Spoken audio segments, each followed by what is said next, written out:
आप सबको जय मसीह। सबसे पहले मैं परमेश्वर का धन्यवाद देता हूं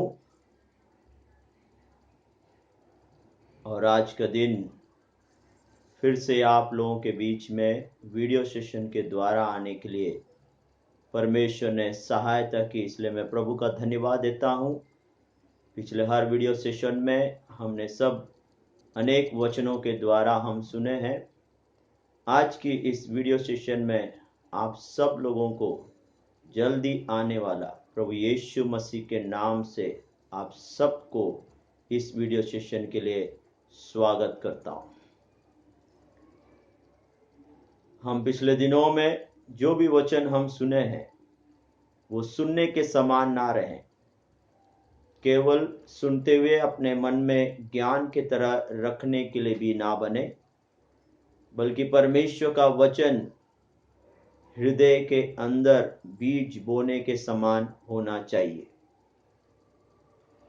क्योंकि वो हृदय के अंदर जब वो बीज बोए जाते हैं, केवल हम आशीषित नहीं होंगे, बल्कि हमारे अंदर से जो फल उत्पन्न होंगे उस वचन की बीज के ओर से, वहां पे अनेक लोग उस फल को खाकर वे भी आशीषित होंगे।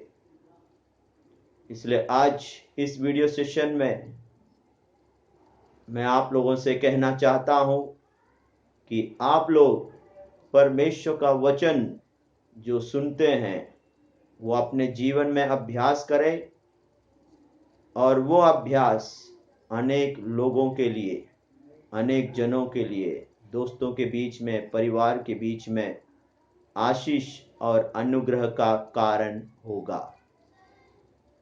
आज की मेरा विषय है स्पिरिचुअल फिटनेस, या हम हिंदी में कहते हैं आत्मिक तौर से फिट रखना, या आत्मिक तौर से बलवान होना, या आत्मिक तौर से स्वस्थ रखना। मैंने ये शब्द इसलिए लिया है ताकि बहुत लोग उस शब्दों को लेकर जल्दी उस विषय को जान सकें। मेरे भाइयों बहनों, हम लोग इस विषय के लिए हम वचनों के द्वारा उसको हम पढ़ेंगे और सीखेंगे। यदि हम इन दिनों में संसार की ओर देखें, ज्यादातर लोग अपने देह को या अपने शरीर को स्वस्थ रखने के लिए बहुत ही जागरूक रहते हैं। हम देखते हैं कि बहुत युवक लोग, बच्चे, जो वृद्ध हैं, वो सब अपने शरीर को जागरूक रखने के लिए व्यायाम करते हैं। अपने आप को, शरीर को फिट रखने के लिए सुबह और शाम चलते हैं, जॉगिंग करते हैं। और बहुत लोग जिम में जाकर अपने शरीर को बनाते हैं और उसे फिट रखने के लिए प्रयास करते हैं। ये सारी चीजें इसलिए करते हैं कि हमारा शरीर स्वस्थ रहे या बलवंत रहे। उस शरीर के लिए हम ये सारी चीजें हम करते हैं। वो ये नहीं कहता हूं कि ये नहीं करना, ये हमें जरूर करना है। पर आज मैं आप लोगों से कहना चाहता हूं, जैसे हम अपने शरीर को स्वस्थ रखने के लिए ये सारे चीजें, अभ्यास, व्यायाम, वॉकिंग, जॉगिंग, ये सारी विषय हम लोग उसकी कष्ट उठाते हुए, हर प्रकार की संयम रखते हुए ये सारी चीजों को करते हैं ताकि हमारे शरीर फिट रहे और जब अन्य लोग देखें कि हाँ, कह पाए कि हाँ, ये तंदुरुस्त हैं। इन दिनों के लॉकडाउन में भी बहुत लोग अपने अपने घर में रहकर अपने शरीर को स्वस्थ रखने के लिए भी वो परिश्रम कर रहे हैं। पर आज मैं आप लोगों से कहना चाहता हूं कि शरीर को स्वस्थ जितना हम महत्वपूर्ण देते हैं, उससे भी ज्यादा महत्वपूर्ण आत्मिक तौर से बलवंत होने के लिए आत्मिक तौर से फिट होकर निरंतर रहने के लिए परमेश्वर का वचन हमसे कहता है। आज मैं उस वचन को लेकर हम आगे बढ़ेंगे। पहले तीमुथियो 4 का उसका वचन 8 में ऐसा लिखा गया है, क्योंकि देह की साधना से कम लाभ होता है, पर भक्ति सब बातों के लिए लाभदायक है, क्योंकि इस समय के और आने वाले जीवन की भी प्रतिज्ञा इसी के लिए है। यहाँ पे पौलुस प्रभु का दास, यहाँ पे 2 विषय को लेकर कहा गया है। एक है बाहरी शरीर की विषय को लेते हुए, और अंदर की आत्मिक विषय को या आत्मिक मनुष्य के विषय को लेकर कहा गया है। यहाँ पे पौलुस अनेक जगह पे हम देख सकते हैं, कोरिन्थियों में, गलातियों में और फिलिपियों में अनेक बार वहां पे दौड़ने के लोगों के बारे में, पहलवानों के बारे में, इन सारी जो स्पोर्ट्स की विषय को लेकर उन वचनों में हम देख सकते हैं। पर इस पत्री में परमेश्वर का दास पौलुस कहता है कि यहाँ पे क्योंकि देह की साधना से कम लाभ होता है। यहाँ पे हम देख सकते हैं, उस वचनों की विस्तार से जाने से पहले मैं आपसे कहना चाहता हूं, क्योंकि मेरे बचपन में भी मैं जब बाइबल स्कूल का टीचर था, तो वहां के प्रेसिडेंट मुझसे कहने लगे कि आपको दौड़ना नहीं है, खेलने के लिए नहीं जाना है, चलने के लिए ऐसा नहीं जाना है, उससे ज्यादा है कि आप प्रार्थना में केवल समय बिताएं। पर मैं आपसे कहना चाहता हूं, ये ठीक है जो कहते हैं, पर मैं आपसे आज ये भी कहना चाहता हूं, हम शरीर के लिए व्यायाम करना है, हमें दौड़ना है, चलना है, ये सब कुछ हमें जो है करना है, उसमें कोई गलती नहीं है। पर ये सब जितना महत्वपूर्ण हम इस बाहरी शरीर के लिए देते हैं, उससे भी ज्यादा महत्वपूर्ण हमारी आत्मिक मनुष्य को बलवंत करने के लिए समय देना है। यहाँ पे प्रभु के दास पौलुस हमसे कहना चाहते हैं, क्योंकि पौलुस उसकी दृष्टांत देते हुए उसकी पहले कोरिन्थियों 9 का 25 में वो वचन लिखा गया है, उस वचन को भी हम अभी पढ़ेंगे। वहां पे लिखा गया है, पहले कोरिन्थियों 9 का 25 में लिखा, और हर एक पहलवान सब प्रकार का संयम करता है। वे तो एक मुरझाने वाले मुकुट को पाने के लिए ये सब करते हैं, परंतु हम तो उस मुकुट के लिए करते हैं जो मुरझाने का नहीं। यहाँ पे इसलिए पौलुस उस वचन में महत्वपूर्ण देके कहता है कि हम यदि आत्मा की ओर से फिट होने के लिए प्रयास करेंगे, बलवंत होने के लिए प्रयास करेंगे, वो एक मुरझाने वाले मुकुट को प्राप्त करने के लिए नहीं है, बल्कि वहां पे वचन में लिखा गया है कि परंतु हम तो उस मुकुट के लिए करते हैं जो मुरझाने का नहीं। इसलिए आज मैं इस वीडियो सेशन के द्वारा कहना चाहता हूं कि हम शरीर की तौर से जो भी हम करें वो एक दिन नष्ट हो जाएगा, पर आत्मा की ओर से जो फिटनेस और हम बलवंत होते जाएंगे वो अनंत काल के लिए है। इसीलिए मैंने उस विषय का टॉपिक आत्मिक फिटनेस या स्पिरिचुअल फिटनेस करके मैंने कहा है। आज मैं आप लोगों से एक विषय कहना चाहता हूं कि बाहरी मनुष्य या बाहरी शरीर जो है वो मनुष्य को नहीं दिखाता है, क्योंकि बाहरी मनुष्य जो बाहर की ओर दिखाई देता है वो मनुष्य के एक घर के अंदर है, या मनुष्य की बाहरी विषय है, शरीर हम कहते हैं। पर एक मनुष्य यदि हमें कहना है, बाहरी मनुष्य के द्वारा हम नहीं कहते हैं कि ये एक अच्छा मनुष्य है, बल्कि अंदर एक मनुष्य है जो आत्मा की ओर से है, वहां पे मनुष्य का अर्थ प्रकट होता है। कितने लोग इसमें सहमत हैं? इसलिए आज हम उस विषय की ओर हम आगे बढ़ेंगे, क्योंकि बाहर की शरीर जो मिट्टी से बना हुआ है वो मिट्टी से ही मिल जाएंगे। ये शरीर हम जितने भी उसके लिए करें, यदि इन दिनों में हम देखते हैं कि ये वायरस के कारण जो इम्यूनिटी ज्यादा है वो उस बीमार से भी पीड़ित हो जाते हैं, पर जल्दी रिकवर कर लेते हैं। पर जिनका इम्यूनिटी नहीं होते हैं वो क्या हो जाते हैं कि जल्दी उसकी शिकार बन जाते हैं। पर आज मैं आप लोगों से कहना चाहता हूं, एक है जो मुरझाने वाला नहीं है, वो अनंत काल रहता है। इसलिए आज मैं उस विषय को आगे बढ़ना चाहता हूं, why spiritual fitness is such important।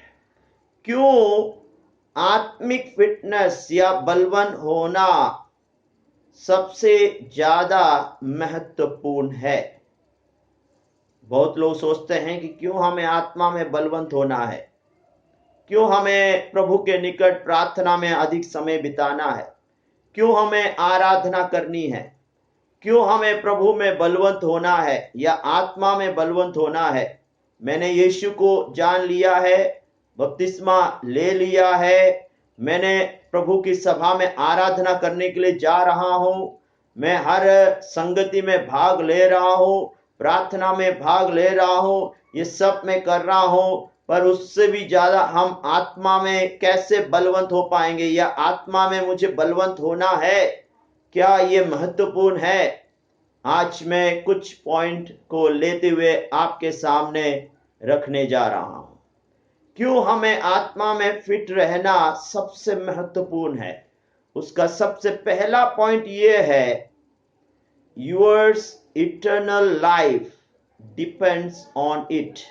आपका अनंत जीवन इस आत्मा की बलवंत होने के कारण या उस आत्मिक मनुष्य के ऊपर निर्भर रखता है। इसीलिए हमें आत्मा में बलवंत होना चाहिए।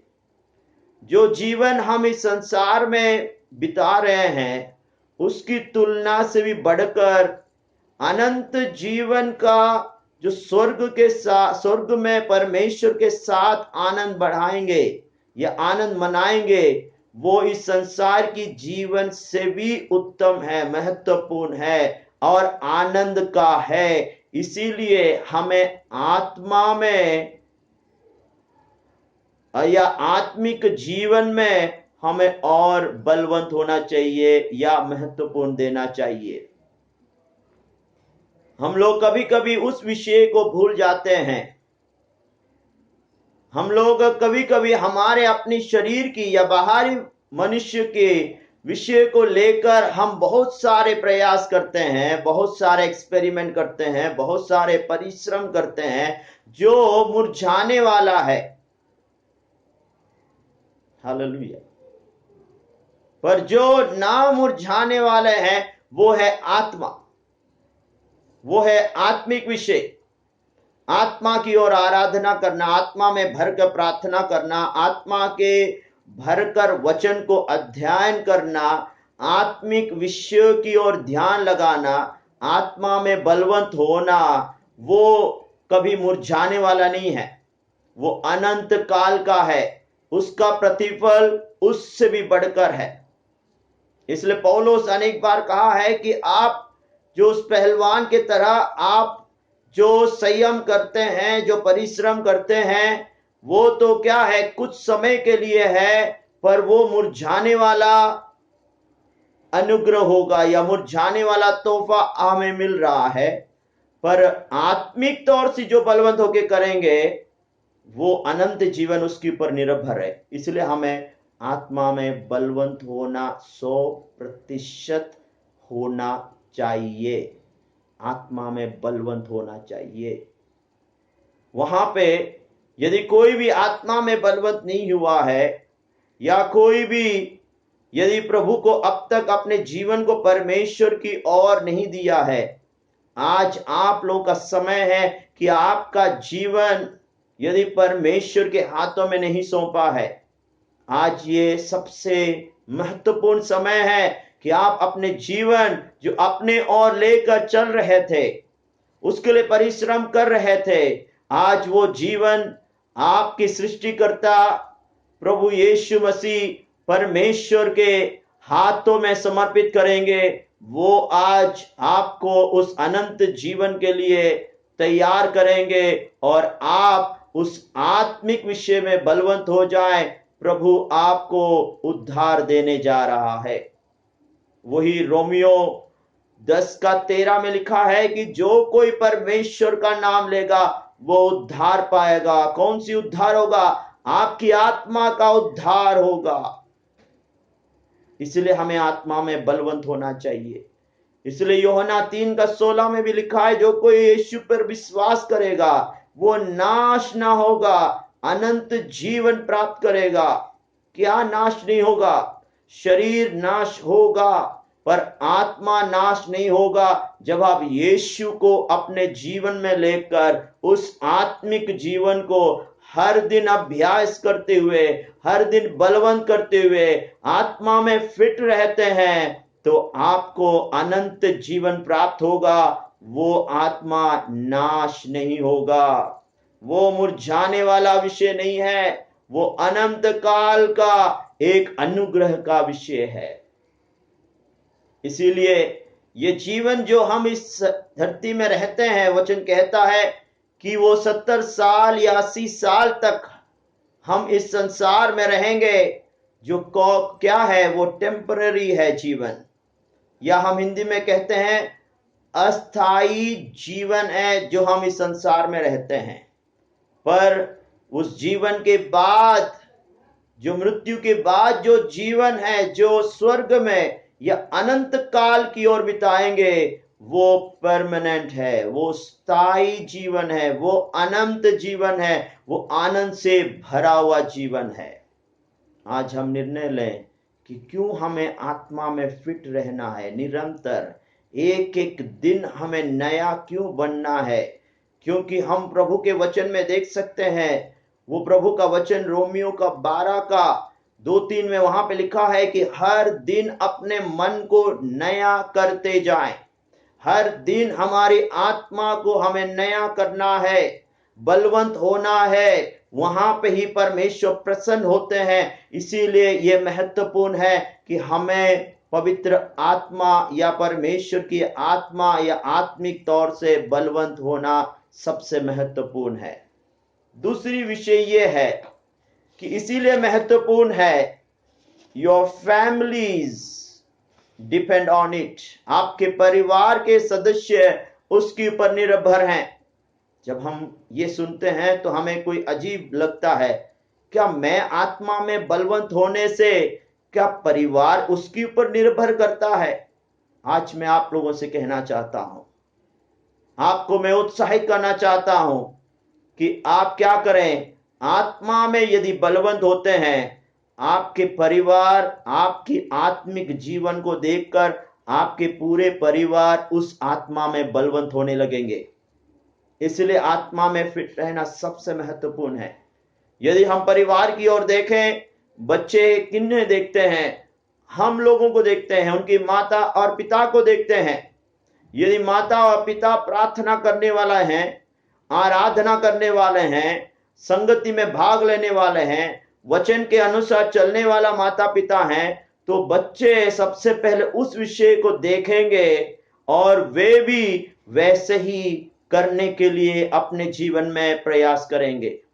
पर इन दिनों में हम देख सकते हैं कि बहुत लोग मसीह तो हैं, प्रार्थना में जाते हैं, पर बच्चे जब देखते हैं कि मेरे पापा उस और आत्मिक ओर से बढ़ रहे हैं कि नहीं, क्योंकि बच्चे के विषय यदि हम देखें तो वो हर विषय को ध्यान से देखते हैं।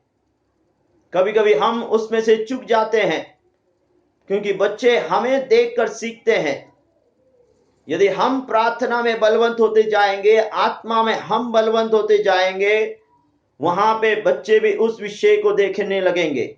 वो केवल प्रार्थना में नहीं, उनके अपने व्यक्तिगत जीवन में भी वो यदि प्रार्थना अपने बच्चों के लिए करते हैं तो वो बच्चे भी आपकी और वो प्रार्थना को सीखने लगेंगे। आराधना कैसे करना है वो सीखने लगेंगे। आराधना में कैसे हमें बैठना है वो जानने लगेंगे। कैसे हमें उसको करना है वो सारे बच्चे को सीखने लगेंगे। इसलिए आप आत्मा में बलवंत होते हैं तो वो बच्चे उस विषय पर निर्भर हैं ताकि वो नष्ट नहीं हो पाए जाएंगे। हालेलुया। प्रभु का वचन में कहता है इस्राएल जनों के बारे में, वचन ना होने के कारण वो नाश की ओर बढ़ रहे हैं।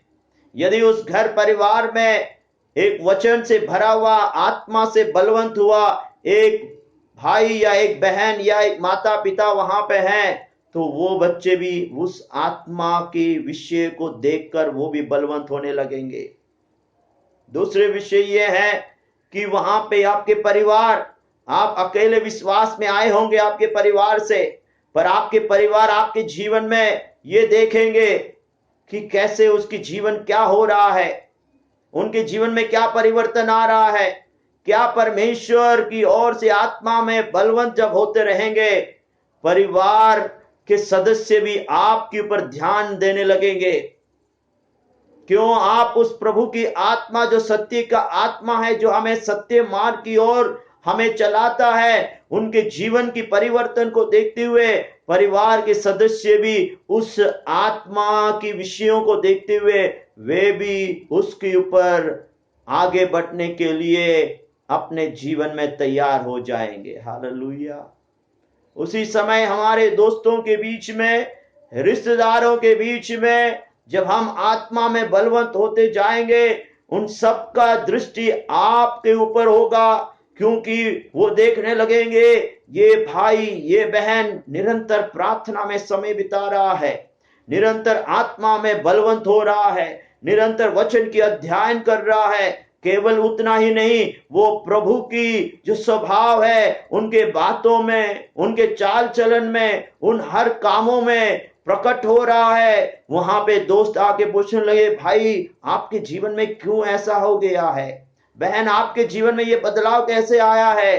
क्योंकि यही आत्मा में बलवंत होते जाएंगे, अनेक रिश्तेदार भी उद्धार प्राप्त करेंगे, अनेक पड़ोसी उद्धार प्राप्त करेंगे, अनेक दोस्त उद्धार प्राप्त करेंगे।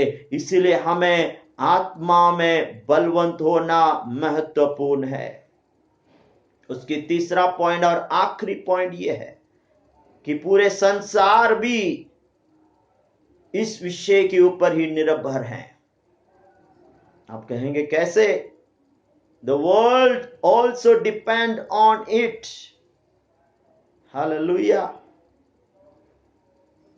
मैं कभी कभी अचंभित हो जाता हूं कि जो प्रभु में होते हुए भी जो अविश्वासी लोग हैं, जो प्रभु को नहीं जाने हैं, वो प्रभु पर विश्वास करने वाले लोगों के ऊपर शासन करते हुए या उसके ऊपर जय को लेते हुए हम निराशित होते हुए, हम पराजित होते हुए, जहां पे हम कहते हैं हम आत्मा में यीशु को अपने जीवन में लिए हैं, ये सारी बातें हम कहते तो हैं, पर वो हमारे जीवन में ना दिखाते ना होते हुए, वो हमारी व्यवहार में, बातचीत में, लेन देन में ना होते हुए, जो प्रभु पे नहीं है, उन लोग उन सारे विषयों को जीत कर रहने वाले या परमेश्वर से दूर हटे हुए उस हार को हम देखते हैं। यदि हम इस्राएल जनों के बारे में भी देखें, परमेश्वर उनके संग में है, पर यदि वो परमेश्वर से हट जाते हैं तो वहां पे हम देखते हैं उनके सामने आने वाले शत्रुओं के सामने वो हार जाते हैं। कहीं ना कहीं वो परमेश्वर के वचन से या परमेश्वर से या प्रभु के वचन के विरोध में करने के कारण वो ना जानते हुए ही वहां पे हार जाते हैं। यदि उसका एक श्रेष्ठ उदाहरण समसोन के बारे में यदि हम देखेंगे, परमेश्वर ने उनको बल दिया था, परमेश्वर ने कहा यह विषय और किसी के साथ ना बांटे, पर वो संसार की लोगों उस अभिलाषा के बीच में वो बात वो भूल गए और वहां पे शत्रु के सामने या शत्रुओं के बीच में बंधे हुए हारा हुआ अवस्था में खड़ा था। पर समसन ने उसे जानकर कहने लगे, नहीं परमेश्वर, मैं शत्रुओं को, ओ जो अन्य जाति हैं, मेरे ऊपर जय प्राप्त करने के लिए, प्रभु का नाम की निंदा होने के लिए मैं अवसर नहीं दूंगा। वो पुकार के कहने लगा, हे परमेश्वर, दोबारा मुझे उस सामर्थ से भर दें। क्यों? वहां पे हमें सामर्थ्य है, हर जनों के बीच में हमें जय के साथ खड़ा करेगा। हालेलुया। इसलिए समसन के जीवन में जब तक परमेश्वर की सामर्थ बलवंत होके था, कोई भी विषय उनके सामने टिक नहीं पाता था। पर जब वो सामर्थ परमेश्वर ने दिया हुआ नष्ट हो गया, वहां पे वो अपनी ओर से प्रयास करने लगा कि मैं अपने शत्रुओं से जीत लूंगा। वहां पे वो जयवंत नहीं हो पाया। आज मेरे भाइयों बहनों, संसार के लोग आपके आत्मिक बलवंत की विषयों को देखने के लिए निर्भर है। मेरे भाइयों बहनों, the world need to see the Christians who are healthy, passionate and genuine. ये संसार ऐसे मसीह जनों को देखना चाहते हैं जो आत्मा में बलवंत हो, जो आत्मा में भावुक हो, जो आत्मा में वास्तविक और से भरा हुआ हो। ये संसार देखना चाहते हैं। यही संसार यीशु की ओर भी दिया, वहां पे शैतान हारा है, क्योंकि अब तक यीशु के जन्म से पहले ऐसा कोई एक व्यक्तियों को शैतान ने नहीं देखा है। पर उस दिनों यीशु जब वहां पे उस न्याय करने वालों के बीच में भी, लोगों के बीच में भी, वहां पे उस व्यक्ति और इंसान उसी समय परमेश्वर और आत्मा में संयम रहते हुए, प्रभु के हर बातों के सामने नम्र होते हुए वहां पे जब खड़े रहे, वहां पे हम देख सकते हैं हर नामों से भी नाम प्राप्त करते हुए यीशु पिता के दाहिने हाथ में बैठकर हमारे लिए मध्यस्थ कर रहा है। आज हमें उस स्थान में बैठाने के लिए हमें उस आत्मा में बलवंत होना सबसे महत्वपूर्ण है, क्योंकि वही संसार उनको देखना चाहते हैं। आज कितने लोग तैयार हैं कि हाँ, इस संसार में अनेक लोग हैं जो अंधकार में हैं, वो मेरे आत्मा के बलवंत होने के कारण, आत्मा में मैं जब बलवंत होते जाऊंगा, आत्मा में मैं जब तंदुरुस्त रहूंगा, लोग मुझसे पूछने लगेंगे। हालेलुया। एक उदाहरण देता हूं, जब हम आत्मा में बलवंत होने लगेंगे, जो प्रभु को नहीं जाने हैं वो आपसे कहेंगे मेरे लिए प्रार्थना करें। मैंने अपने रिश्तेदारों के बीच में भी देखा है कि वो हमसे कहते हैं हमारे लिए प्रार्थना करें, क्योंकि वो जानते हैं कि ये एक साधारण व्यक्ति या साधारण परिवार नहीं है, इनमें परमेश्वर की आत्मा का बल और सामर्थ, वो बलवंत है, उसी समय वो पैशनेट है, भावुक है, उसी समय वो क्या है, वास्तविक एक मसीह है। वहां पे लोग आपके निकट आने लगेंगे। इसीलिए परमेश्वर ने हमसे, वह प्रभु का वचन कहता है कि हम परमेश्वर के एम्बेसडर्स हैं। यदि एम्बेसडर की ओर देखें तो परमेश्वर की जनों को या प्रभु की मनुष्य की सृष्टियों को उद्धार जो प्रभु ने हमें दिया है, वो उद्धार परमेश्वर की सृष्टि को देने के लिए भी वो हमें एम्बेसडर के स्थान पर हमें रखा है, जो कोई यीशु पर विश्वास किया हुआ है। इसलिए हमें आत्मा में बलवंत होना सबसे महत्वपूर्ण है, क्योंकि यीशु मसीह भी उस आत्मा के ओर से ही प्रभु का अद्भुत काम, अनेक बड़े झुंड यीशु के पीछे आते थे, वचन को सुनने के लिए चंगाई होती थी, छुटकारा होता था, अनेक लोग यीशु में जुड़ने लगे, क्योंकि यीशु के अंदर आत्मा का सामर्थ और आत्मा से बलवंत होने के कारण। क्यों ना आज हम उसके सामने समर्पित करें। इसीलिए हमें क्या करना है, इस संदेश को पहुंचाने के लिए हमें आत्मा में बलवंत होना चाहिए। आए हमारे आंखें बंद करें, परमेश्वर के हाथों में हम समर्पित करेंगे। अगला सेशन में हम ये सुनेंगे कि आत्मा में हमें कैसे निरंतर व्यायाम करना है या एक्सरसाइज करना है, ताकि हम निरंतर बलवंत हो पाएंगे।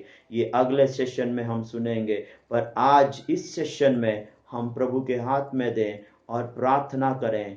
हे परमेश्वर, हम आपका धन्यवाद देते हैं। हम अधिक तौर से अपने बाहरी शरीर को स्वस्थ रखने के लिए, वो स्वस्थ रखने के लिए जागरूक रहते हैं। इन दिनों में प्रभु हम शरीर की जागरूक रखने से भी बढ़कर आत्मा की ओर जागरूक रहने के लिए प्रभु तू अपने जनों को बलवंत करने पाए। आज हमने सीखा है पिता परमेश्वर, क्यों हमें आत्मा में बलवंत होना चाहिए, क्योंकि अनंत जीवन उसके ऊपर निर्भर रखता है। हालेलुया। दूसरी पॉइंट हमने ये सीखा कि परिवार सदस्य, दोस्त, पड़ोसियों भी उस पर निर्भर है। इसीलिए हमें आत्मा में बलवंत होना है, क्योंकि जब हम आत्मा में बलवंत होंगे, केवल हम आशीष प्राप्त नहीं करेंगे, बल्कि हमारे आशीषों के द्वारा हमारे बच्चे आशीषित हो जाएंगे आत्मा में। हमारे परिवार जो प्रभु में नहीं है, वो उस पर विश्वास करते हुए बलवंत होने लगेंगे। यदि हमारे दोस्त प्रभु में नहीं है, वो उसे देखकर उसमें बलवंत होने लगेंगे।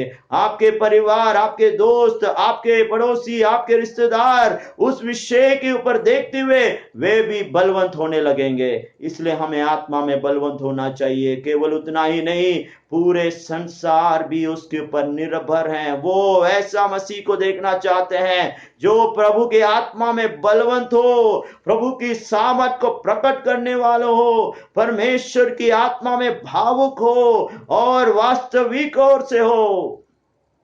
क्योंकि परमेश्वर संसार जब देखता है, वो ये देखता है कि देखो ये है परमेश्वर के एम्बेसडर। इसलिए परमेश्वर के एम्बेसडर के तौर से परमेश्वर ने हमें इसलिए रखा है, हम ढुलते हुए या वहां पे ढिलते हुए वाले एक एम्बेसडर नहीं, बल्कि सारे अधिकार, सारे सामर्थ्य से निरंतर बलवंत होते हुए उन लोगों को जो अंधकार में हैं, उन्हें प्रभु की ओर लेके आने के लिए। परमेश्वर तेरा ये वचन के द्वारा, इस आज की ये शिक्षा, ये स्टडी के द्वारा प्रभु इन दिनों में जो आत्मा में बलवंत नहीं थे, प्रभु आज तूने बलवंत करने जा रहे से धन्यवाद। यीशु में बलवंत करने जा रहे से धन्यवाद। उस समय जो अपने जीवन को संसार की अभिलाषाओं में समय महत्वपूर्ण देते थे, आज वो अपने जीवन को परमेश्वर की ओर फिर के आने पाए, और वो भी उस अनंत जीवन का परमेश्वर की ओर से आत्मा में वे बलवंत होने पाए। सारी विषय आपके हाथ में हम समर्पित करते हैं, यीशु मसीह के नाम से मांगते पिता, आमीन। परमेश्वर आपको आशीष और अनुग्रह दें।